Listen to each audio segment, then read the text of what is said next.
Focus, and welcome to the Big Smith News Watch. Today we're here with the Director of the Competition and Consumer Affairs Commission, Mr. Anil Sukhdeo. Thank you again for having me, Savitri. It's always a pleasure being here to talk about the current affairs and the work we're doing at the Competition and Consumer Affairs Commission. Okay, first, could you tell us a bit about the Commission and what it does? Right, so we're a state-funded agency under the Ministry of Tourism, Industry, and Tourism, Industry, and Commerce. So we're funded again by the Government of Guyana. We are a consumer protection body, so we have, and we're mandated, and we have legislation that helps us to enforce consumer protection rights. So we have two pieces of legislation: the Consumer Affairs Act and the Competition Fair Trade Act, both of which protect consumers, but in different ways. And today, we predominantly talk about the Consumer Affairs Act. Do you want to guess which one we'll talk about today and what it concerns, Savitri? Sure.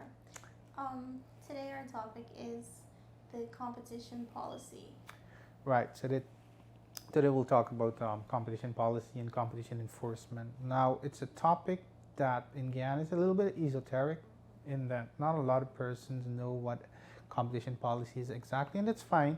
Even within the region, the Caribbean region, it's something that's brought in. In fact, there are only 4 jurisdictions in the region that have functioning competition enforcement bodies. So it's us, Guyana, Jamaica, Barbados, and Trinidad. So we're one in a few. And this protections such as competition policy protections have been around for at least 100 years. I'm sure a lot of us have watched movies and have heard of antitrust when American movies, and they speak of antitrust enforcement. So that's what competition enforcement is. Really, it's a form of protection for consumers, but at a macro level, where you protect the matter of the concept of competition among enterprises or businesses. So think of airline industries in Guyana. If we were to only have one airline industry, do you think you're going to benefit from price reductions, quality, maybe innovation, etc.? What was it like if you were to go back 20 years ago, 5 years ago, or even 5 years ago? Yeah, what was the level of service when we didn't have maybe a number of these walk-in grocery stores that have now popped up here? The quality of life has changed significantly. You have a different, you have innovations. Prior to that, let's say maybe 10 years ago, let's think about shopping in Guyana. Shopping was something that you would do where you really want to get in the store. The aisles were quite small. They were cramped, they were choked. You didn't have trolleys. You just wanted to get in and get out. Now, if you think about shopping in a store, it's an experience, right? It's not just shopping.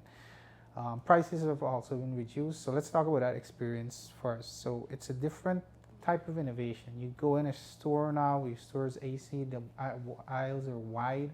You have trolley carts. You have a range of other products that have come into the market because of competition.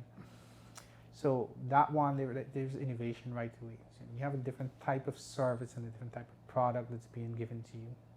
So shopping has now changed, not as a necessity, but as an experience. So that's one example of the benefit of competition in a country. Then you have price reductions, of course. So let's say we have 2 supermarkets or 3 supermarkets or 3 airlines. Or think of what's more recent in the news. Think of telecommunications in Guyana. I'm sure you would have seen some new players in Guyana. Have you seen innovation in the telecommunication industry, new services being offered? Yes, I would say so. I believe one of the more recent pieces of news was you could change companies and you could still retain your number. So that's also a piece of innovation there that comes from competition.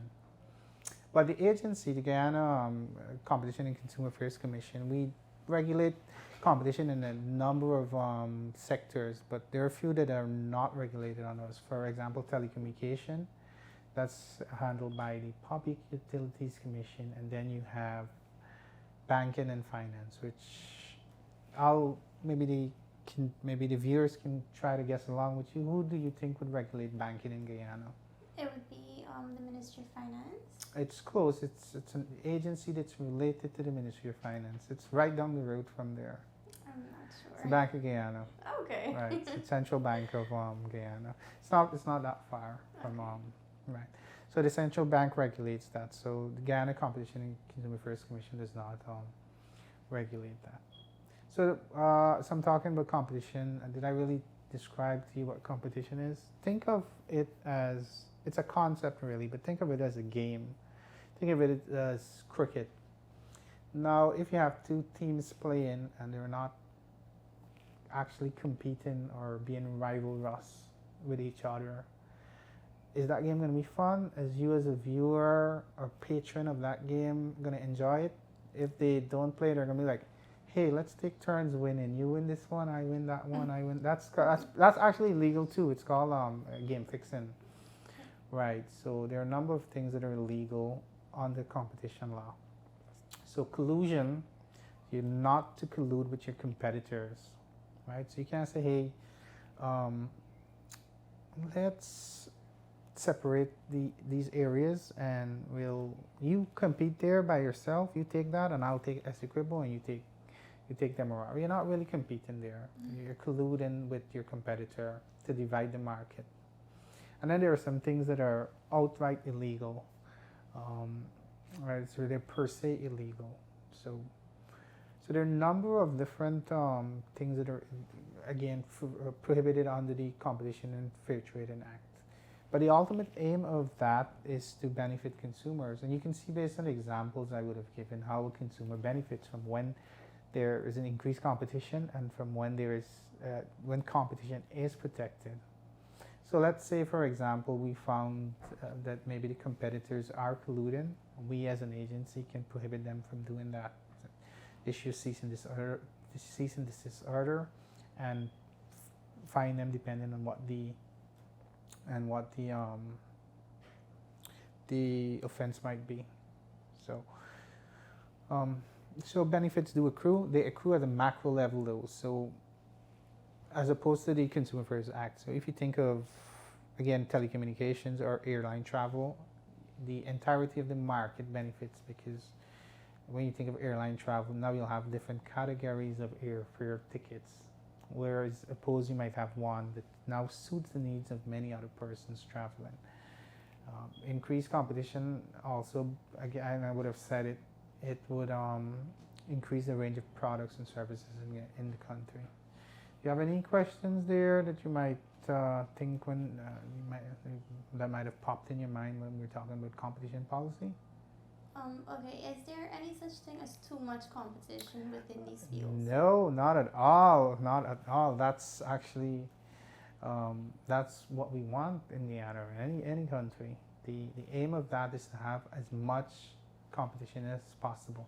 In fact, if you studied if anyone studied any sort of economics, there's something called perfect competition, where you have so much competition that the price is essentially the same across all the sellers, because the moment one person raises it, they're going to lose the market share to someone else and they're out of the market. So if something like that were to happen, that would be perfect. But in reality, there is no perfectly competitive market because everyone differentiates the product a little bit. Let's take cell phones, for example.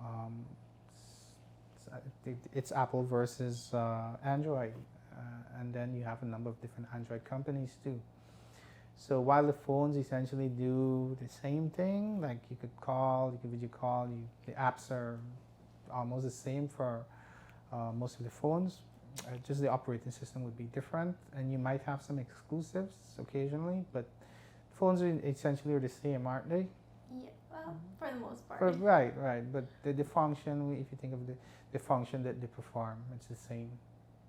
But so because of differentiation and people's personal character wants, there's not going to be perfectly competitive markets, and that's fine too.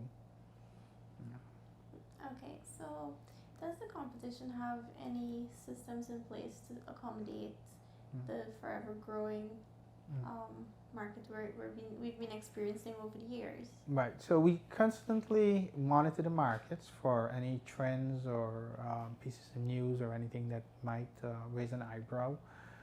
We're currently working also on a mergers and acquisition bill, which is something that we've been working on for quite some while. We want to get that implemented. That's the next form of competition protection.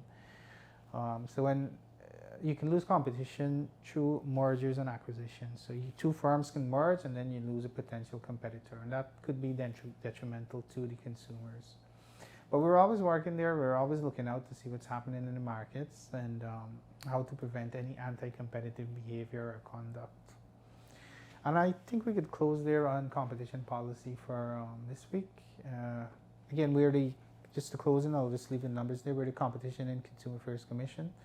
For this topic, if you're a business and you feel that you're being treated unfairly in the market, somebody's trying to push you out of the market, they're prohibiting you from entering the market, etc., and you can feel free to contact us at 219-4410 or at cpu@ccac.gov.gy. And just feel free, if you need information, you're not sure what's happening, if it falls under our jurisdiction, just feel free to contact us, and we can always explain to you whether or not you can be protected under those two pieces of legislation. Thank you. Thank you very much for that piece of information. Thank you.